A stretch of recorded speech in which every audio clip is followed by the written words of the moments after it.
Hello there, scoundrels, smugglers, bounty hunters, Jedi, Sith, or in this case, clones, everywhere around the world, or more precisely, everywhere around the galaxy. Please get around, join us, join us. I'm your good old host, Lord of Shadows, and this is my charming associate.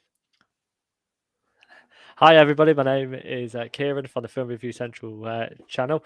Fantastic to be here, collaborator with our fearless leader here, Lord of Shadows, on many projects, including the Shadow Council, and really great to do this review and discussion here today. Oh, yeah, definitely. And so before we start, I just want to say this is another Shadow Council episode. This is basically an Elseworld. Let's just go that way. An Elseworld Oh, I Lord like of that. Shadows I like video. that. Yeah, that's very good. I like that. That's So, a very neat way into it.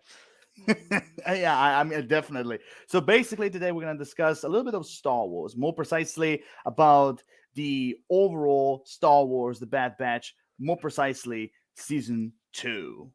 So before we start into this conversation, I just want to say that we're gonna like jump into season 1 a little bit briefly, kind of like to refresh our memories basically, and then overall we're gonna jump straight to season 2 and discuss basically our own personal thoughts, what we thought about it, the good, the bad, and etc. etc. So basically, it's like a review slash discussion live stream. Yeah. Overall. Okay, so first and foremost, the Bad Batch, or as I like to call them, Star Wars 18, basically. Like that. Every, Yeah, like every, that. Yeah. every single time when I see them, I just simply imagine the 18 theme song. Basically, like, I don't know, like, do you remember the 18 TV show? No, I'm a little bit young for that. I remember the film coming out. It was like Liam Neeson and Bradley Cooper, but my dad was Yeah, actually a big fan of it, and he loves it. He quotes Mr. T all the time in the house. He doesn't look like Mr. T at all. Very far from it. But it was No, I've yep. been But aware of basically, yeah, 80. but basically, every single time when I watch the Bad Batch, I mean, I basically clear off in my head, like, the overall intro, the Star Wars intro they usually do, which is, by the way, great. But I imagine in my head, like, galaxy overrun by the Galactic Empire, people like poor, in destruction, chaos everywhere. But now, no one can help them. But all of a sudden, we have this amazing team of mercenaries, assassins ready to go in action. And that is the Bad Batch. Season 3 has got to be included. Also, I just think that really changes my outlook of the whole show now completely. I want season 3, and that voice would be brilliant. But no, you are right. It definitely leans itself into that sort of idea and that sort of team up, Yeah, and stuff like that, which is quite cool. yeah. So okay, so basically the Bad Batch. If you don't know, if you didn't watch Clone Wars season 7 or the Bad Batch overall, I mean, what the hell you're waiting for? But basically, if you don't know, they're basically the rejects of the clones that were made on Camino and are basically called as Clone Force 99. More precisely, genetically enhanced clones, basically. And each and every one of them have their like very special abilities. They were first introduced in Clone Wars season 7, and then of course, through Dave Filoni, now they have their own TV show. So now that we very briefly catch on like about the overall origins of the Bad Batch, now Yes. we're gonna go a little bit briefly about season 1. So before I go into it, like, I want to ask you, like, before season 1 even came out, like when the show was announced, what were your own like primal thoughts about it? I think it sort of reflected how the direction in which the Star Wars sort of universe was going. Obviously, we've not had a movie since 2019 with the Rise of Skywalker. It doesn't look like we're going to get anything from Lucasfilm. In the near future, nothing has been announced. But so I do think it was one of them where they used the Disney Plus service, and obviously we're seeing at the moment with Marvel obviously releasing loads of new TV shows onto that streaming service. Star Wars is using it as its primary source to give out great content. The Bad Batch had a fantastic reception after season 7 of the Clone Wars. So to have that, you already shown sort of popularity within sort of the characters. So I thought it was a fantastic step. The animated, genre is so popular, and it can be done in such a fantastic way. And I think they almost sort of looked at it and just gone, we need another animated show. The Clone Wars is concluding. Now we can use this. So overall, I think it's a really, really good strategy move for Star Wars, especially with their movies sort of slightly lacking. They can release them TV shows to make proper seasons of real consistent and good animation. Yeah, I mean, everything you just said. I mean, I totally agree, and also just primarily like, I mean, it was so. I was so happy basically to see back the Clone Wars style animation, and also like as the years go by, like the animation gets better and better, and like just simply like if you just simply like think about it, like all the way from Clone Wars season 1, where they came now with the overall animation is just simply absolutely like beautiful and also in the same time revolutionary. So primarily I was kind of excited to see back the Clone Wars style animation, as I said.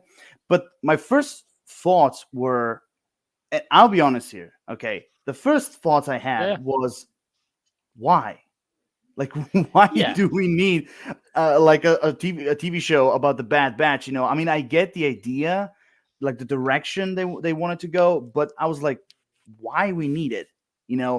But then as I started to go like from episode 1 all the way to the episode 16 of like season 1 finale, I was like really immersed into the world of the Bad Batch. And also overall, I like the idea of like what happened to the clones after Order 66. Like I really like that approach they had, and which was basically season 1.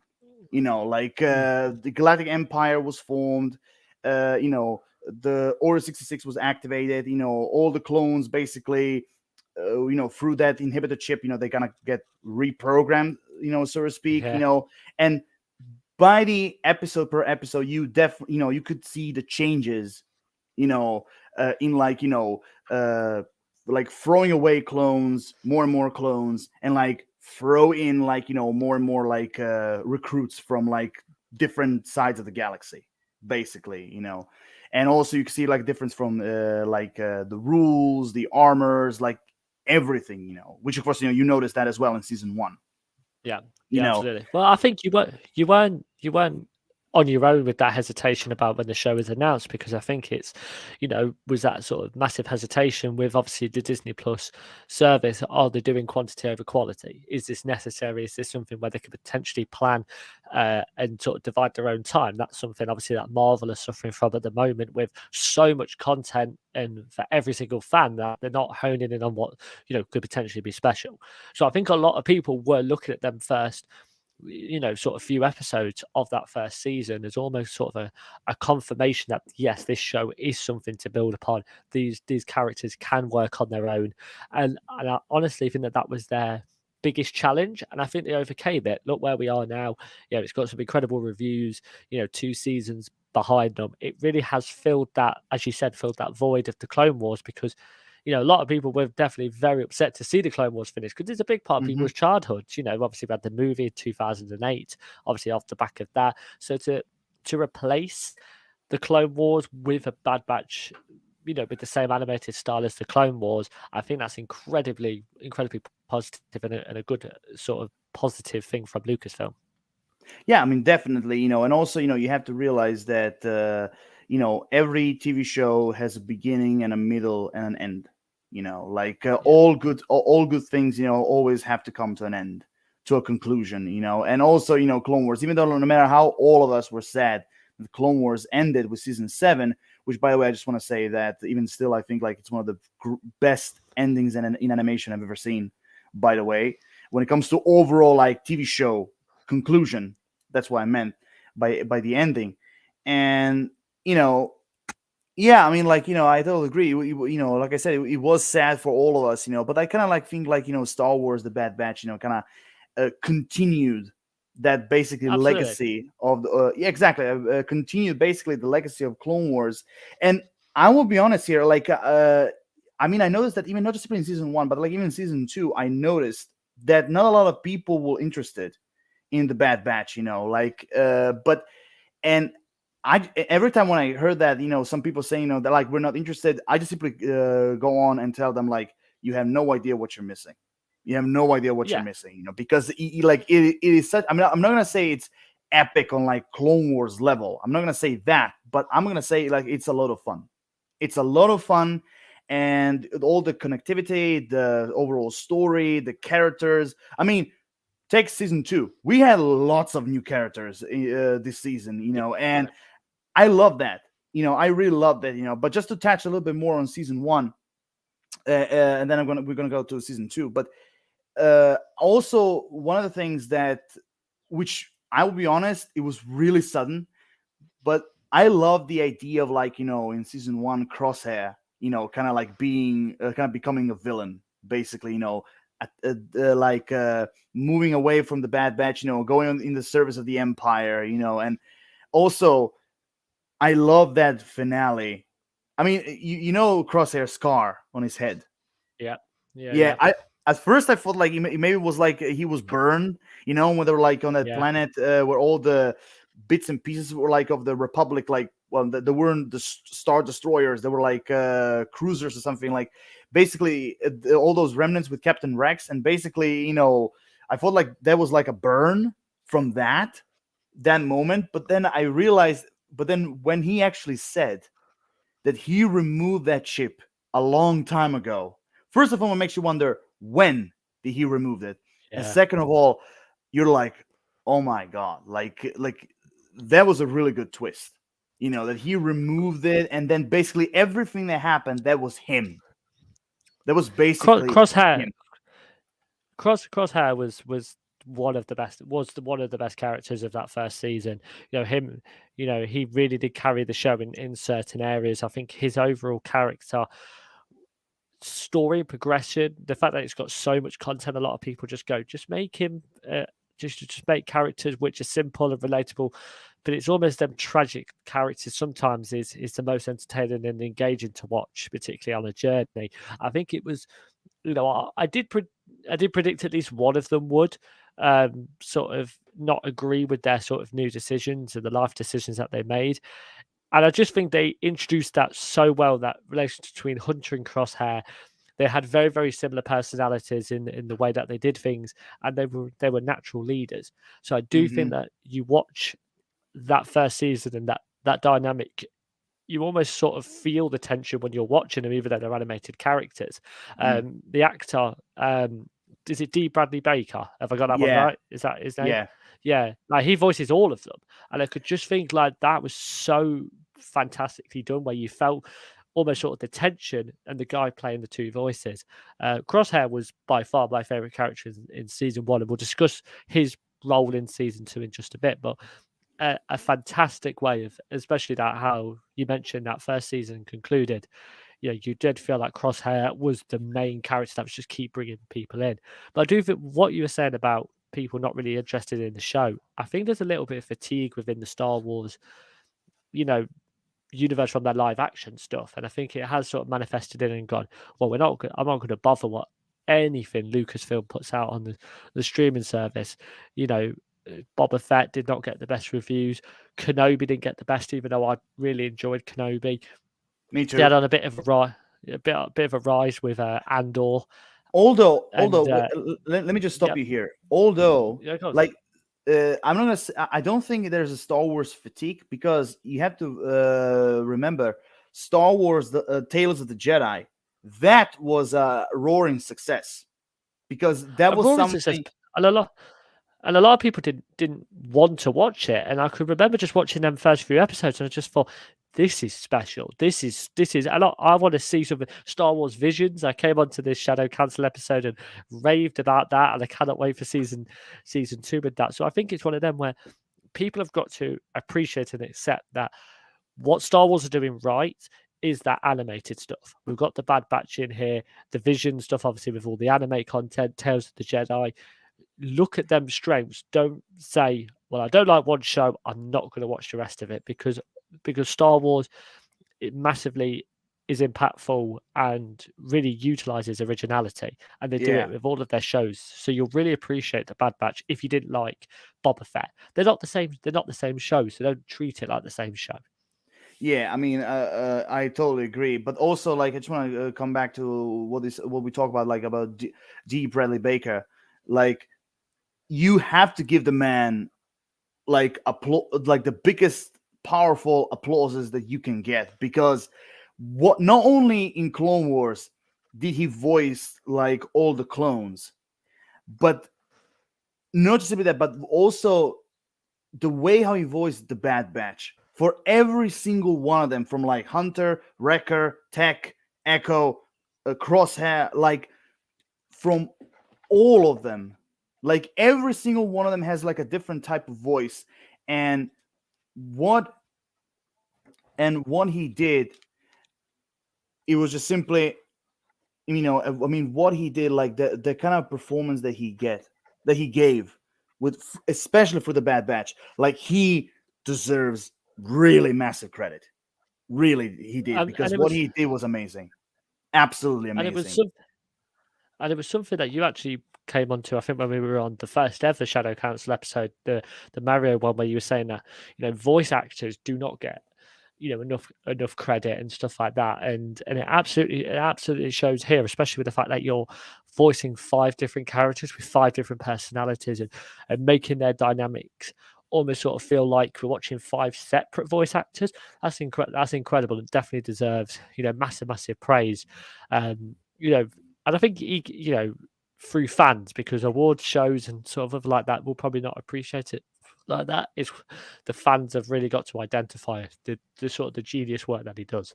Yeah, I agree. And also, I just want to stick to, like, especially what you said about Crosshair. Like, like he was a really great character and villain in season 1. I mean, like, okay, I mean, Rampart was also, the Imperial officer. Like, even Rampart was also shared that main villain role in season 1, just like he did in season 2, until the Emperor showed up.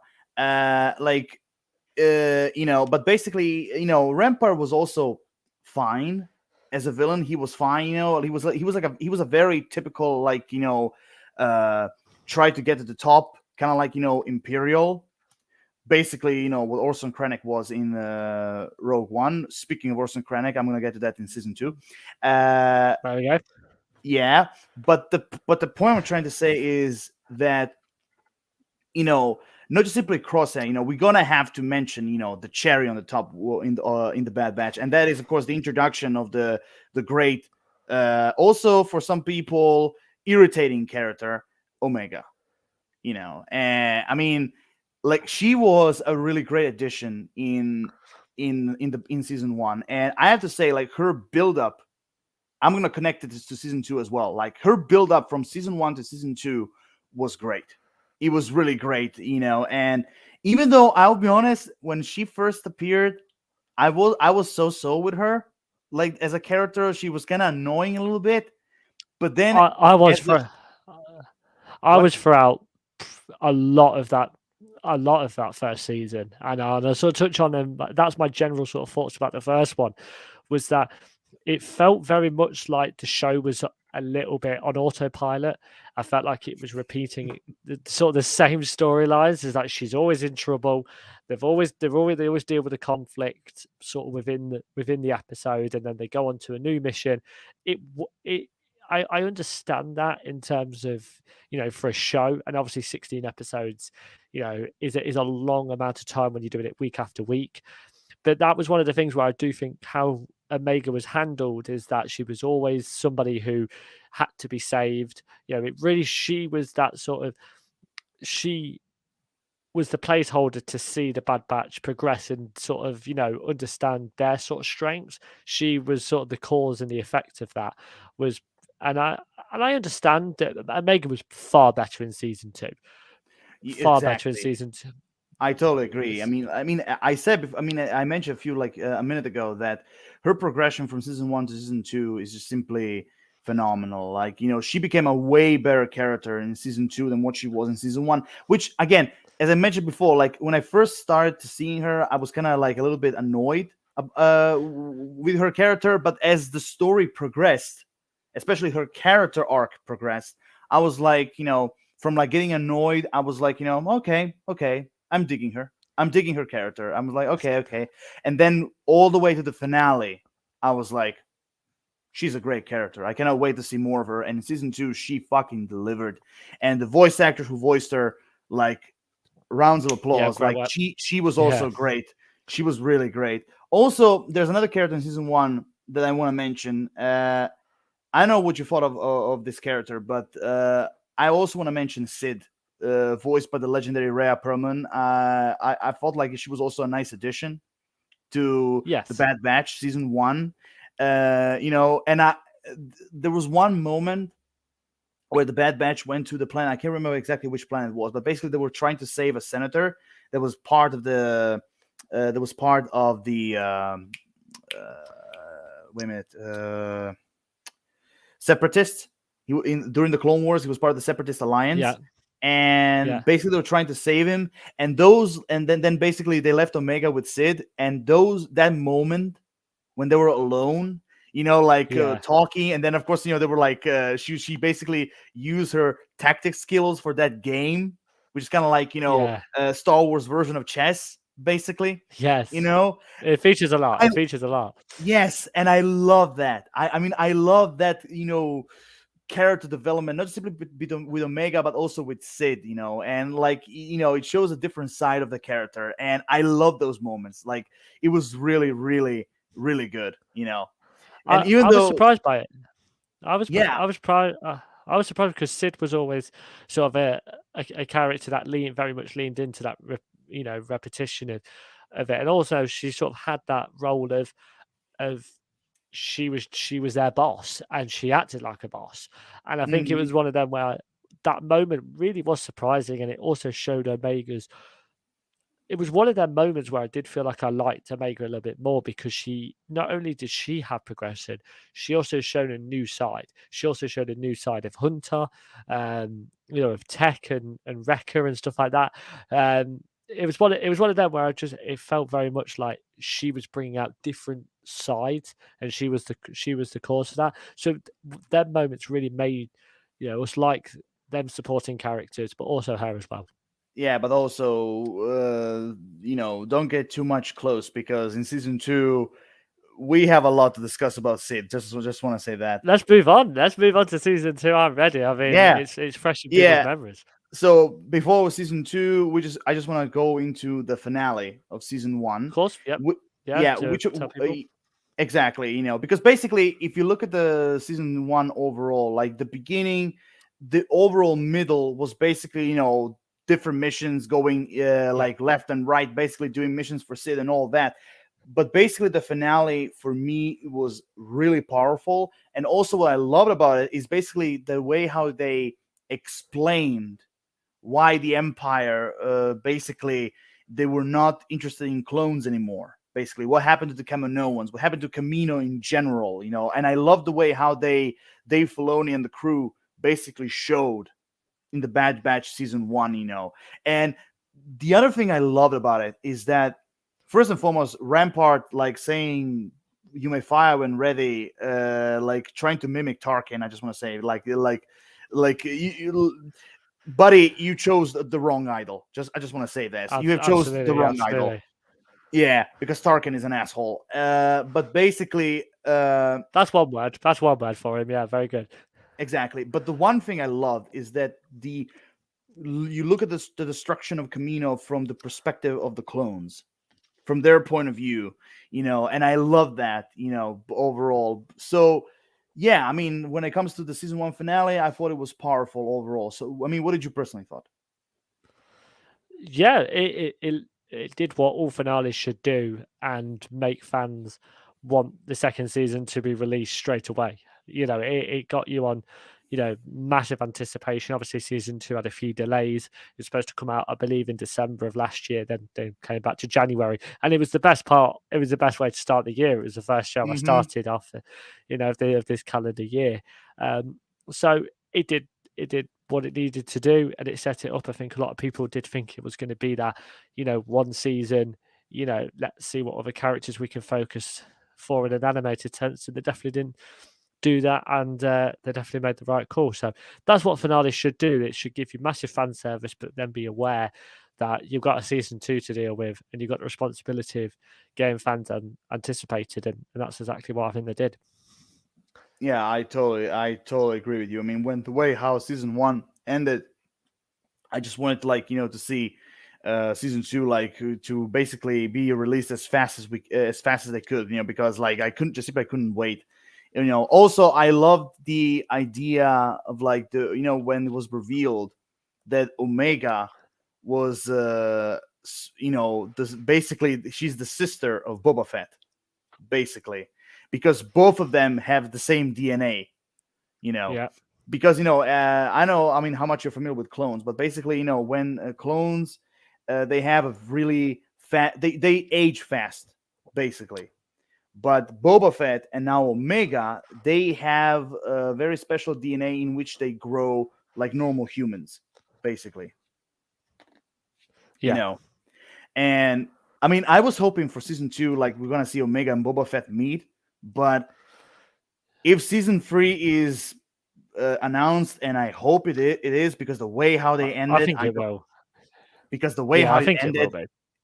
I sure hope so, because I'll be so pissed off if they don't. Because the way how it ended, I don't want it to get canceled, because literally I will go march straight to Lucasfilm and not just simply burn the place to the ground, but I will strangle them to death. Release the season 3. Don't worry. Release the season 3 now in the comment section below. Put it in. We need some official announcements, please. Don't worry, Lucasfilm. That's not a threat. It's just my frustration, basically. Okay, I'm not threatening anyone. I'm not gonna kill anybody. I don't want to incriminate him, but he's not lying. He's not lying. Anyway, so now we're finished with season 1, and now we can get straight to season 2. So overall, I want to start with this one, which is not a big surprise. But no, basically, season 2. I mean, you and I talked about it before, but season 2 took a lot of risks. I will say this, because when it comes to story-wise, it was not that much connected as the season 1 was. They had a lot of filler episodes. I mean, let's put it like, let's not beat about the bush. They had a lot of filler episodes this season. From mission to other missions, locations to locations, so many new characters, they had stories that had nothing to do with the overall story after the destruction of Kamino. I mean, if you look at overall, basically a handful of episodes, maybe 2, 4, 5, 6 of them, maybe 7, I'm not sure. But out of 16, I would say 5, 6, or 7 of them were the overall main story, basically.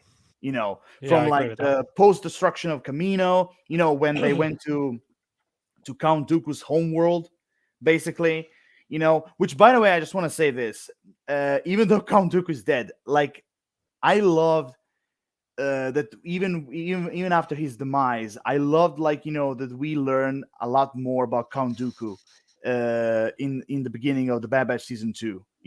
In which not just simply he was a ruthless Sith Lord, but also he was a rich snob, basically. Not just simply taking riches from other planets, but even he took riches from his own people, basically. Yeah. And I was born to be a villain. Yeah, he was born to be a villain.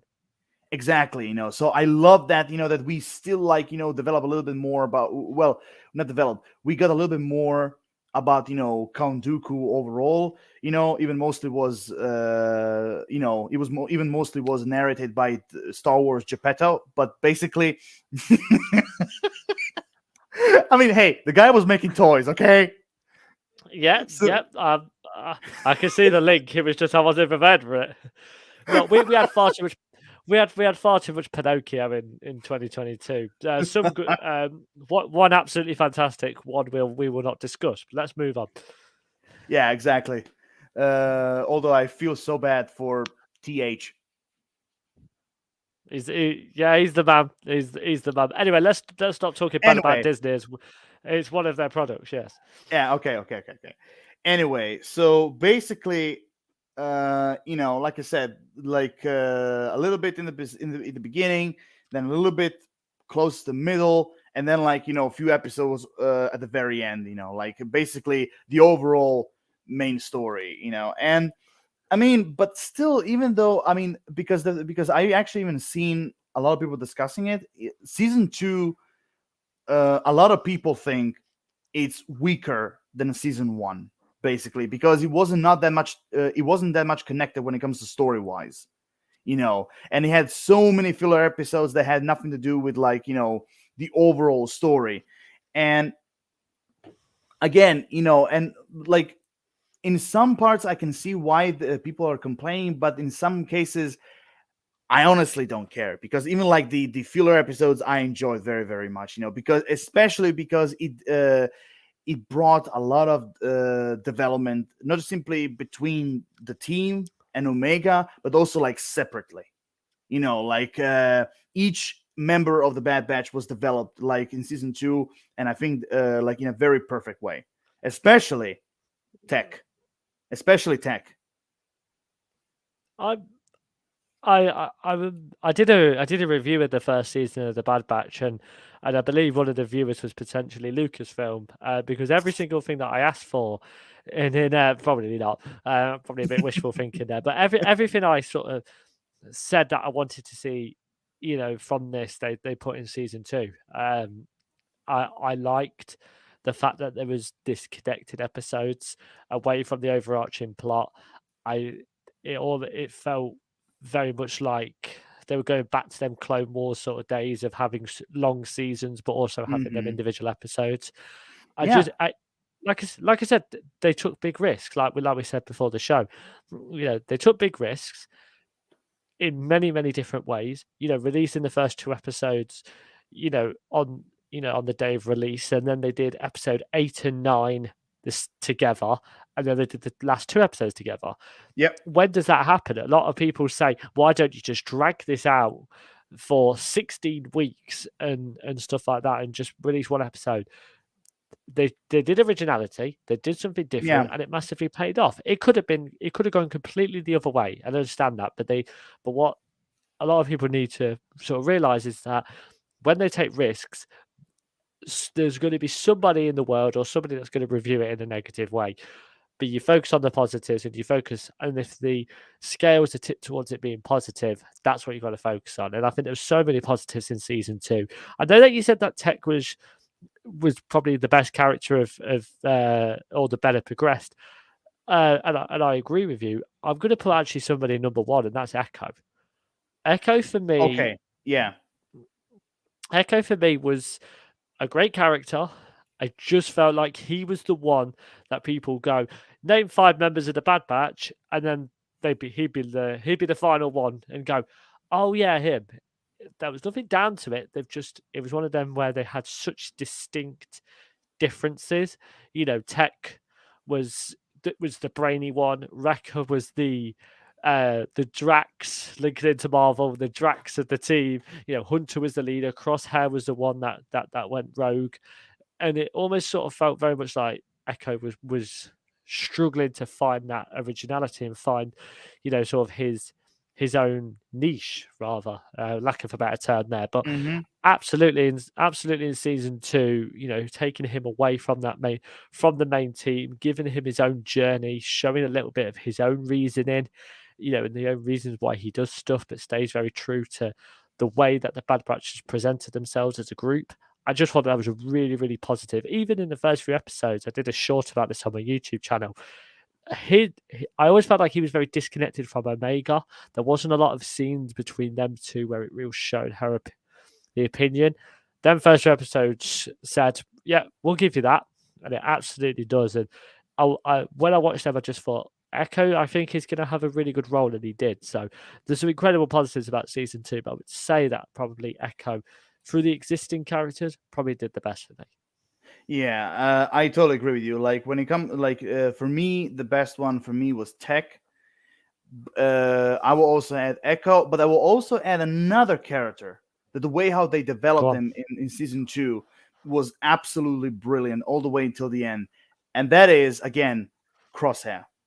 Like Yeah. the way, like again, when you see him again, in that episode with Commander Cody, like Cody, like the whole time, even though like he literally ordered like other clones to shoot down Obi-Wan Kenobi, like in Revenge of the Sith, by the way, like in this episode when the Crosshair was teaming up with him, like I loved, like, basically Crosshair was like, I don't give a shit, I don't, we are soldiers, we're supposed to follow orders, etc., etc. But Cody was like wondering, are we on the right team?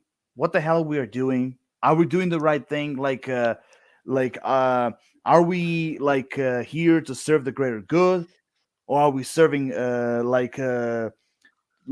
are we doing like something terrible? Like I love that, especially like when they were going like in the episode where they were trying to rescue an Imperial, basically, and like Cody, you can when he was watching that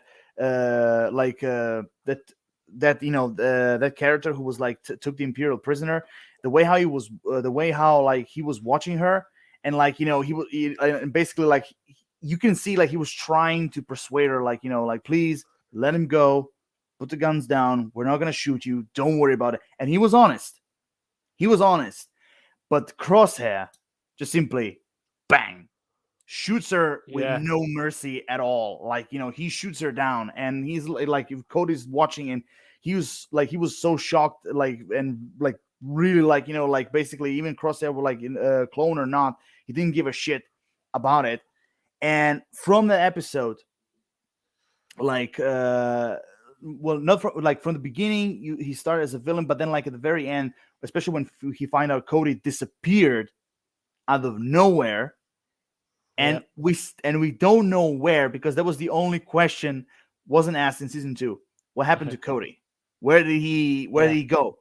But basically, from that ending of the episode, you start to see Crosshair's change of view on the Empire, and then like as he went, and he basically, as his story progressed, like, Do you think Crosshair was in season 2 enough?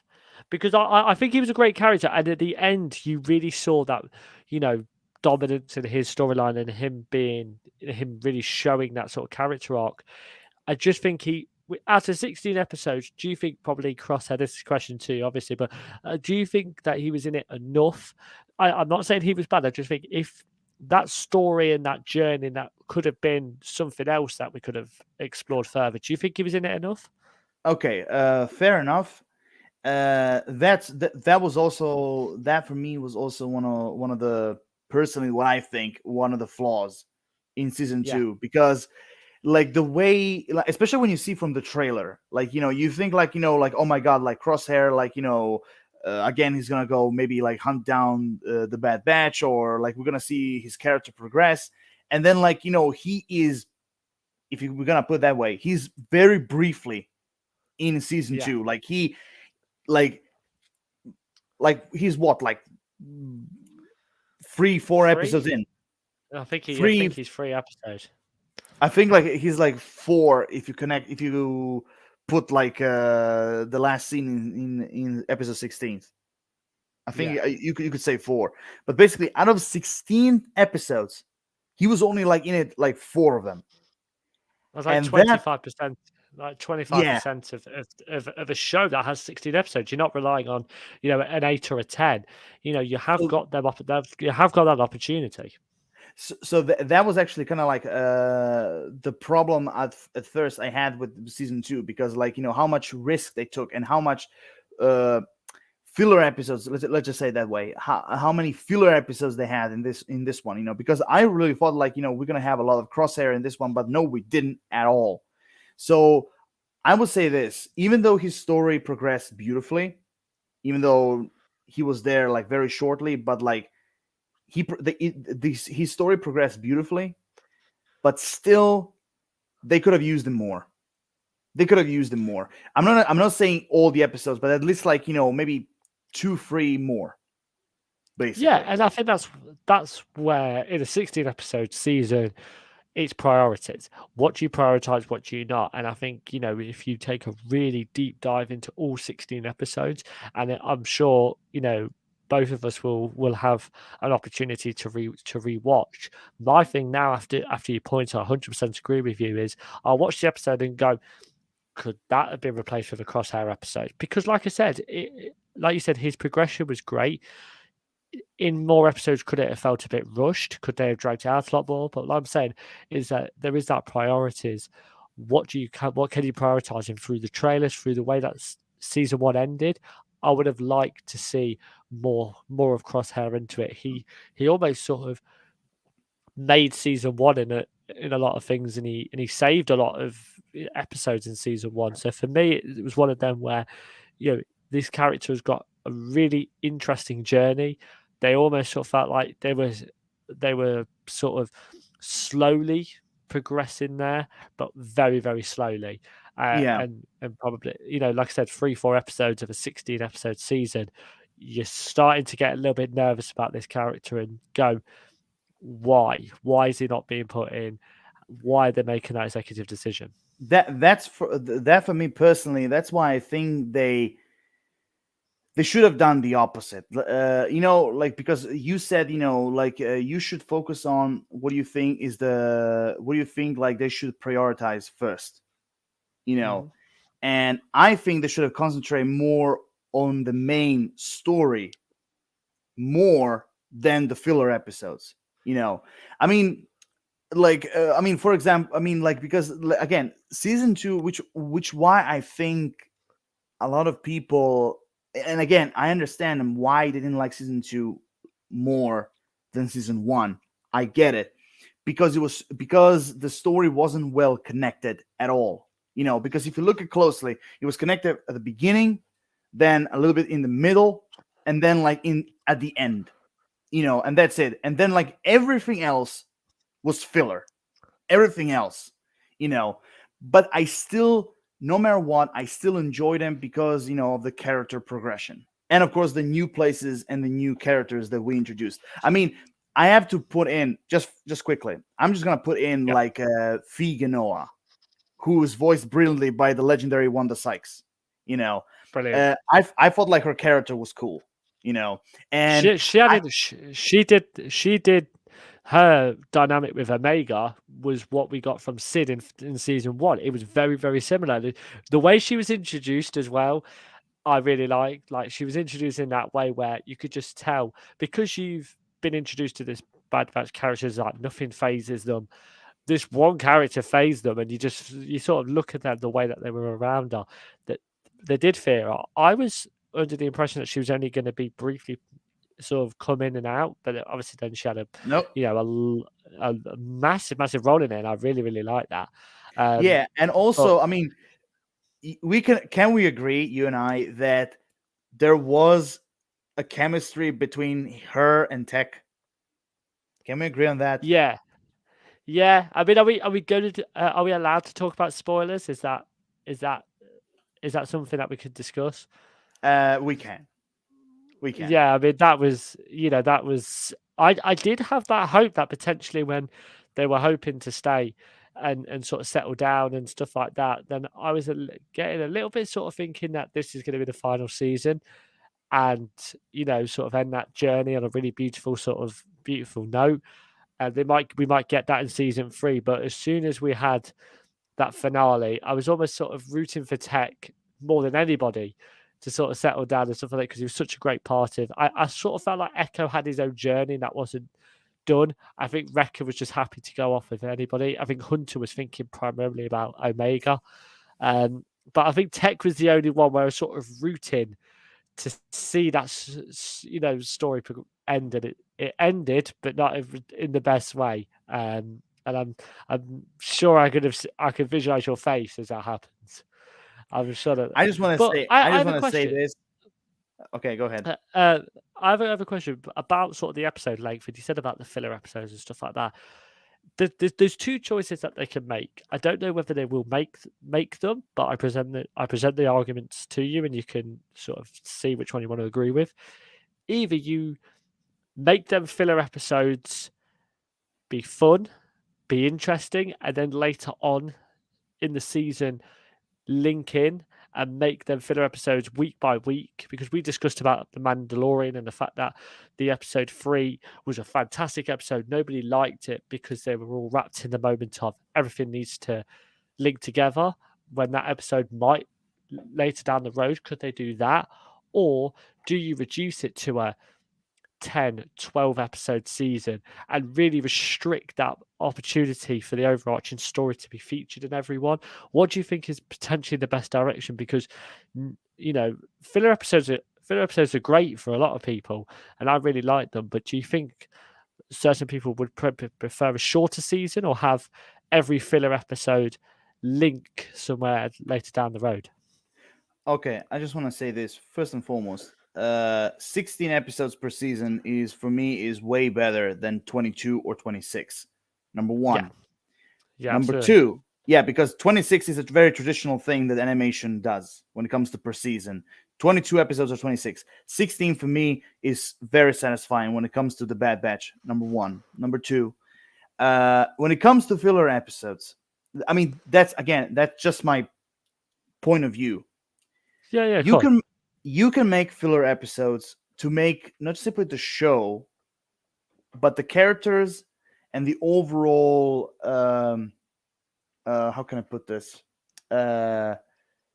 Not feelings, but like basically the characters and the sort of overall world emotional building. driver. No. Emotional driver. I'm gonna go with like world building. Okay. Yeah. You can put you can do filler episodes, kind of like, to add more to the characters, and also a little bit more like, world building. I mean, I don't mind that at all. But the way how I see filler episodes, like you can do them as much as you want. Like, you can. I mean, not too much, but like a very good amount, like to kind of like balance the main story and filler. Kind of like put them in the balance. But basically, the way how I would have done them is basically I would do the filler episodes with like bits and pieces, connectivity to the main story.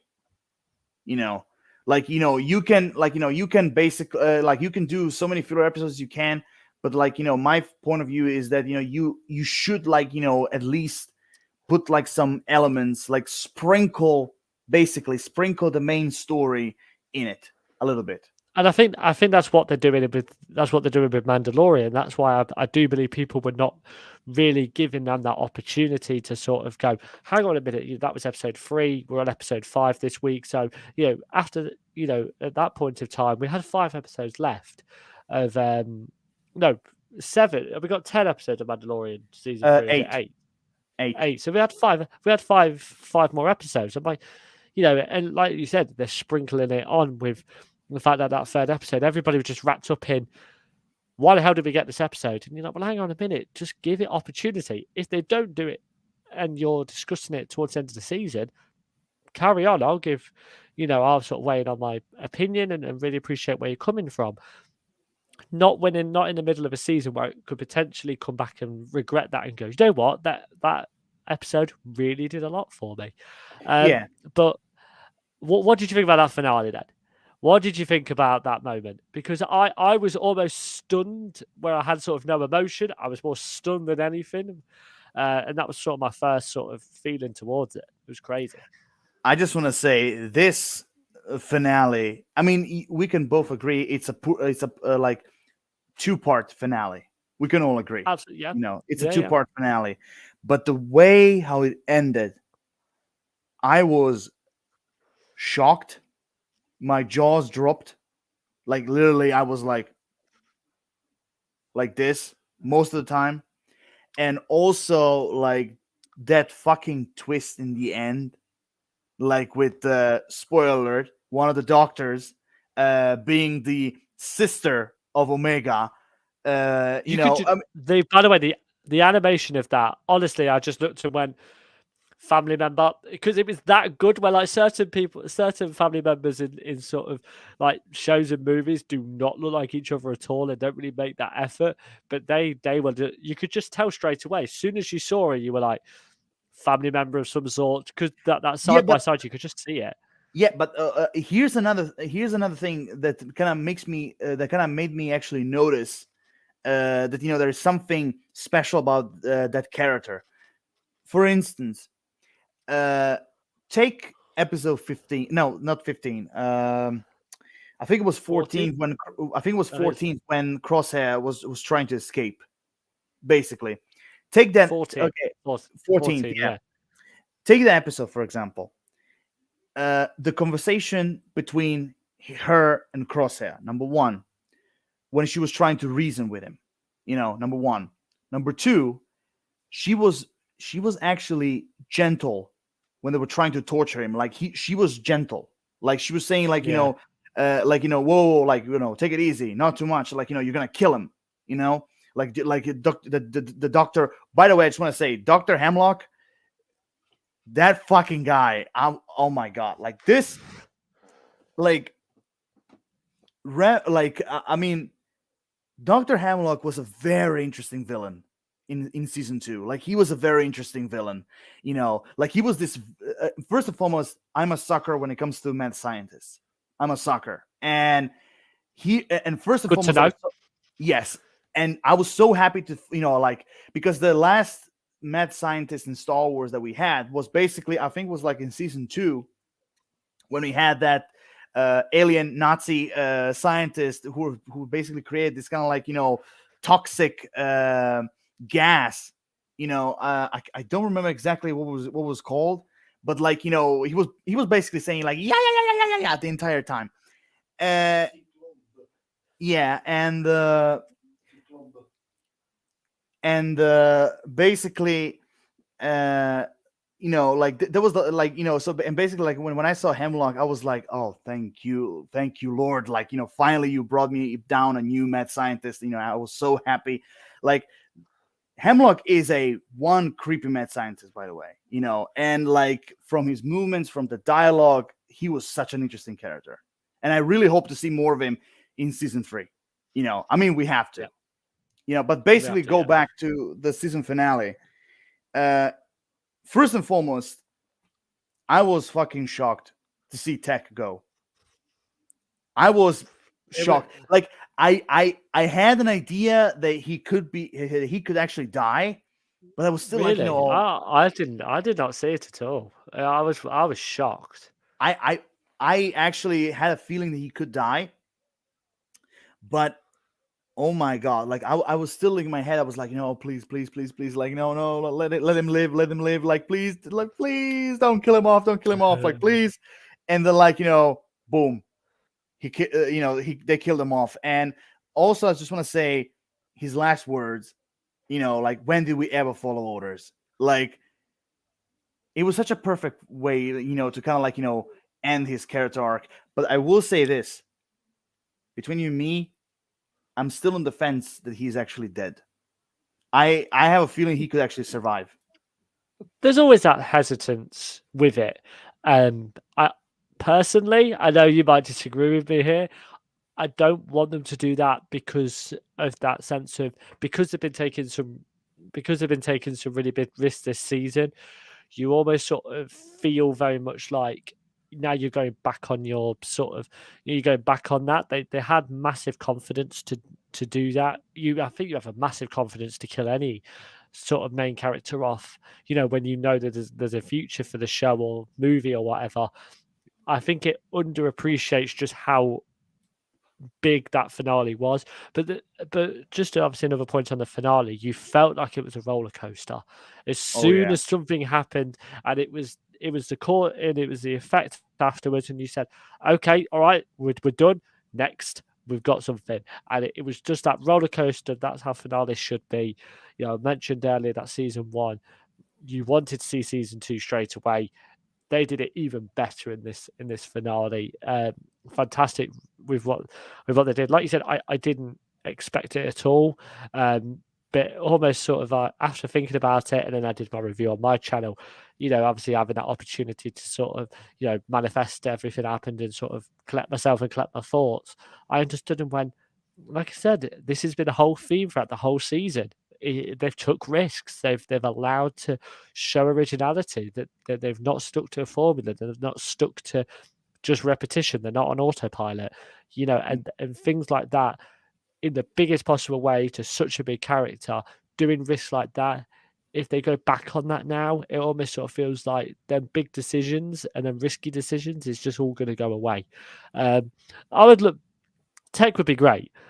Tech would be great to come back, but it's one of them where there are parts of you where said bring him back, but in the overarching thing, if you feel like it, you probably do want to see them sort of have that time and sort of have a really good ending. Actually, what's the best way? If you want to bring a character back, like if you kill off a character at first, first and foremost, like there are two ways how this actually goes when it comes to storytelling. There are two ways. One, you already plan ahead, oh, I'm gonna kill him here, but then I'm gonna bring him back, in this arc or whatever, But the way how you kill them, you basically do like an off-screen moment, like in a way that makes you believe, like there's a way he could have survived, So that's like planning ahead. But the other way, that's one way. Then the other way is, like you kill him off, you think you're done, but then like, you think like, I could have used this character for this, you know what, I'm gonna bring him back, but I have to find a really good way to bring him back, like somehow, I have to figure out a formula how to bring him back, and you try, and basically you find a way to bring a character back, but the point is, if you want to bring a character back that you kill off, you bring him back only if you know a way they can serve the story. If you're gonna bring him back just because the fans want it, then just leave him for dead. Yeah, that's it. The story's got to come first. That's why a lot of sort of franchises, do go through them stages. It's one of them where if it gives fans something and it gives fans that opportunity, to sort of have a really great finale or a really great ending to a movie, focus on that and make sure that the story comes first, not fans' opinion of the characters, because a lot of people might not like the character that you're killing off, so it might have been the right decision. Every sort of situation's different, but one thing that's massively sort of overarching is story comes first. If it works within the story and it's a popular character, great, but then also it can't affect the story to the point where you feel very much like it's a wrong decision and very frustrated by that. Yeah, I mean, I do agree on that. Also, I think personally, Star Wars should start to kill more and more people, because don't get me wrong, I'm happy to see some of the characters return, but the thing is, you should take some characters and let them stay dead, because like, I do agree there's a formula going on around, among the fans, that no one stays dead in Star Wars, which is, in a way, is true. In a way, is true, and again, I'm not like against bringing some characters back, but like, if you're gonna kill some characters, just kill them off already, and let them stay dead. But before that, make sure you're absolutely done with their arcs. Basically, make sure you're done, and then you can kill them off. And the biggest thing is as well is that they've got to also match up. If we're gonna get season 3 beginning with them dealing with it, the aftermath of all of it, them grieving, that will be really great and strong for characters. But then if you decide to bring him back, you almost sort of feel like them experiences of them first few episodes will just basically be for nothing. Yeah, I totally agree. And that's what I think that's what I think they need to do. So, but no, like I said, it was a really, really great finale, and making them big, bold choices like that is what makes fans go, "Wow, well done to them." Yeah, and I will add also, I forgot to add one thing about the Doctor that was revealed to be Omega's sister. Are you still here? Yeah, go on. Oh, okay. I just want to say this, like one of the things that made me realize that she's, something special, that they're like preparing something for her. and also kind of made me theorize that she could be somehow connected to Omega, or maybe even a clone. Because the thing is, even with the glasses on, she had some similarities with Omega. Like the like the overall facial structure. She had some similarities, but basically, what also made me realize that there's something suspicious about her is that every line that Hemlock said about clones, like Imperial property, useless, and all of that, then you see a shot of her, like listening to what he's saying and everything. Like every single time what he says, there's a shot of her.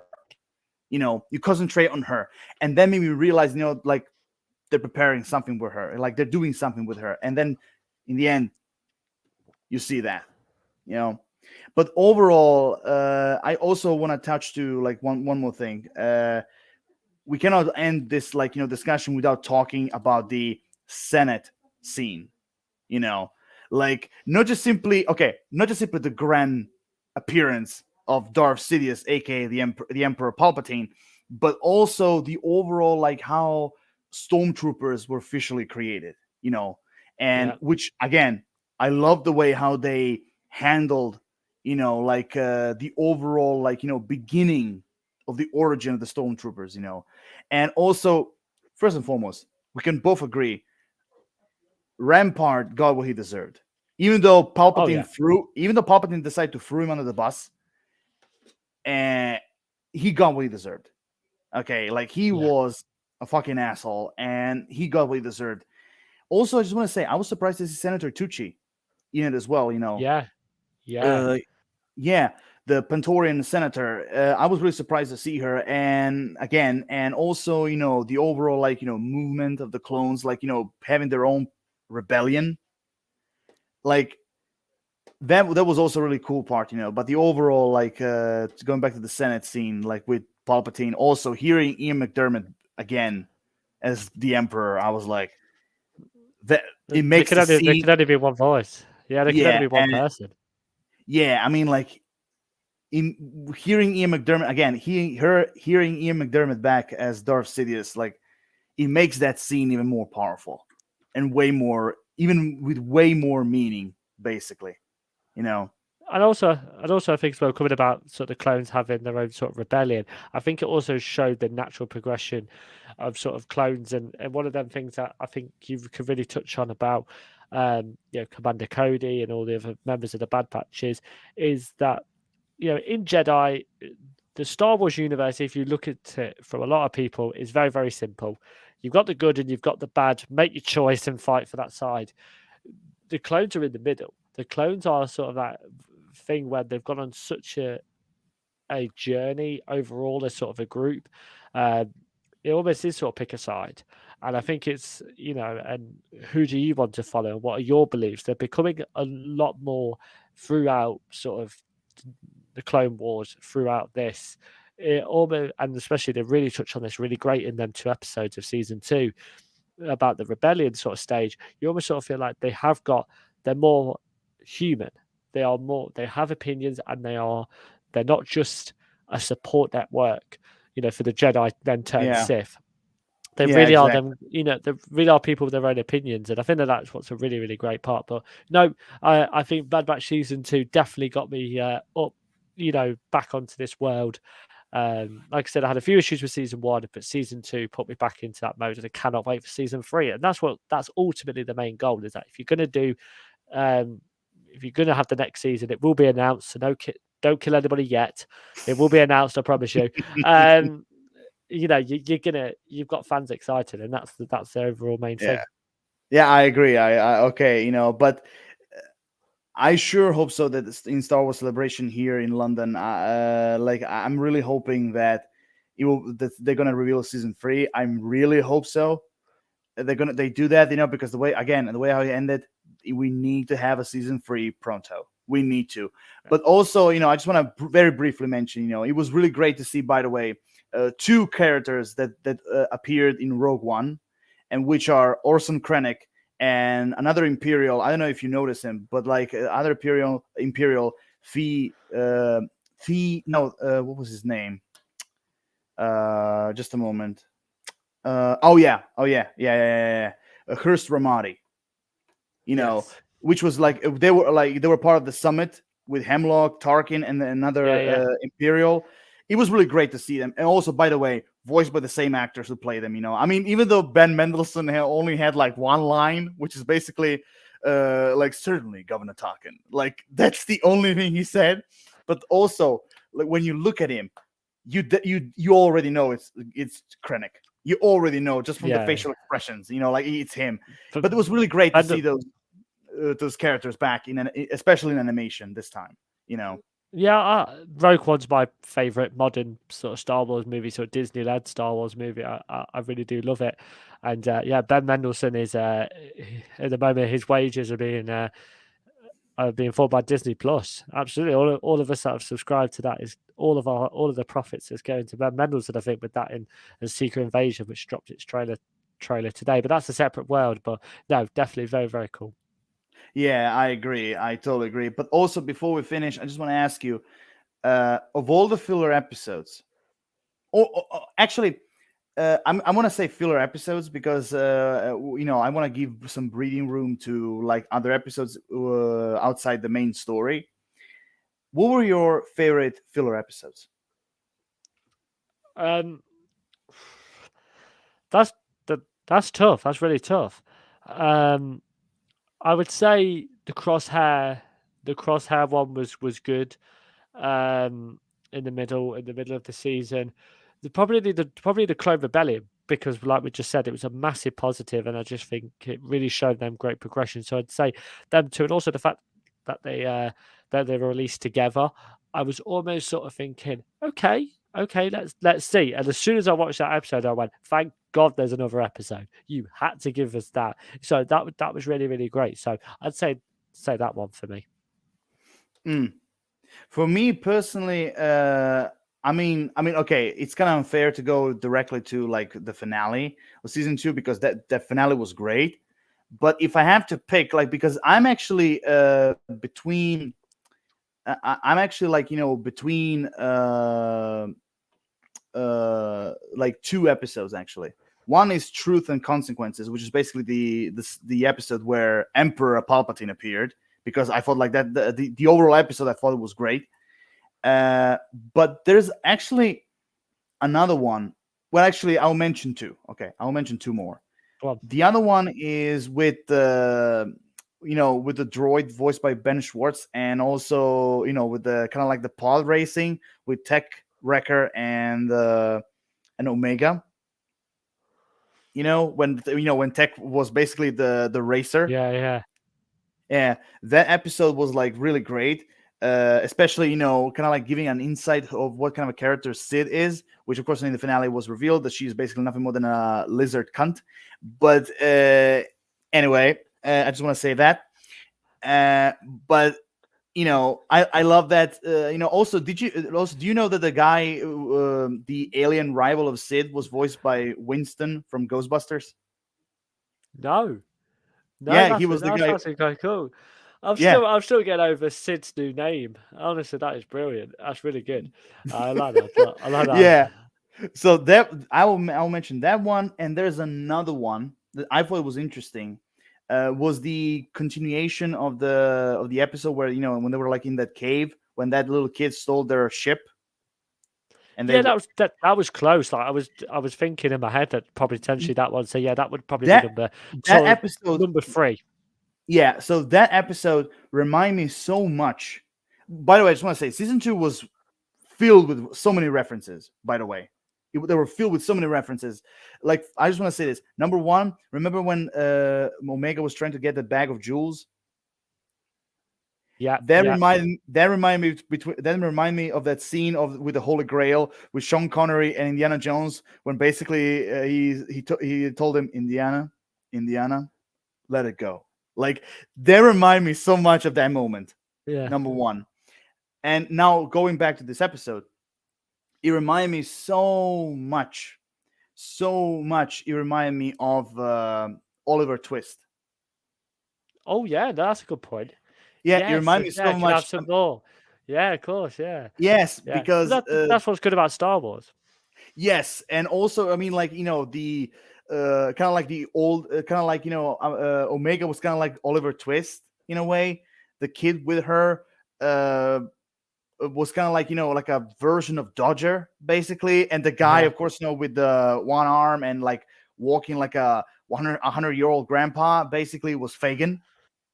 You know, I love, just because of that reference, I love that episode as well. I thought it was actually really good. So overall, like, again, the Oliver Twist episode, the tech racing That's what I'm going episode, to call it now. That's what I'm going to yes, call it now. the tech racing episode, and the truth and consequences episode, like, beside the finale, those three were my favorite, basically. Fantastic. So Yeah, great. overall, do you have anything more to say? No, just looking forward to season 3, looking forward to the next episode of the Shadow Council on here. So all I'm looking forward to a lot. That's all I'm going Okay. to say on that one. Okay, before we wrap up, I just want to ask you one simple question. What do you Go on. think the Emperor's secret plan with cloning is? Make more clothes like Lord of Shadows. That's what. Because this can go anywhere. It can go like all the way to the Rise of Skywalker or to Snoke. Basically, it can go to all different directions. Absolutely. Oh, Yeah, I forgot to mention, I love that episode with the Beast. The clone of the Beast from Clone Wars. Yes. I Yeah, love that that was a good one, episode. I love that they wrap up that chapter. I love they wrapped it up in the Bad Batch. I love that. But anyway, that was my question. For me personally, you heard me what I said. It can either be the cloning of Palpatine or Snoke. It could be something else. I don't know. But I think like it has to do something with the sequel trilogy. I think like it's gonna do something with that. But Yeah, they've got to overall, now. overall in season 3, for me, I'm just hoping they're gonna stick to more to the main story than filler episodes. There we go. That's personally for me. And also, I'm hoping they're not gonna rescue Omega right at the beginning. I'm just hoping. Yeah, I'm hoping they're not gonna do that. So overall, I think we're done. Yep, I think we're done. We said everything we wanted. Yep, I think we said everything we wanted. So all of you followers of darkness, like always, you know the drill, you know the protocol, the link, description, like all the shit. So with everything else, Lord of Shadows, like always, signing off. Film Review Central, signing off. And as always, may the force be with you. Always.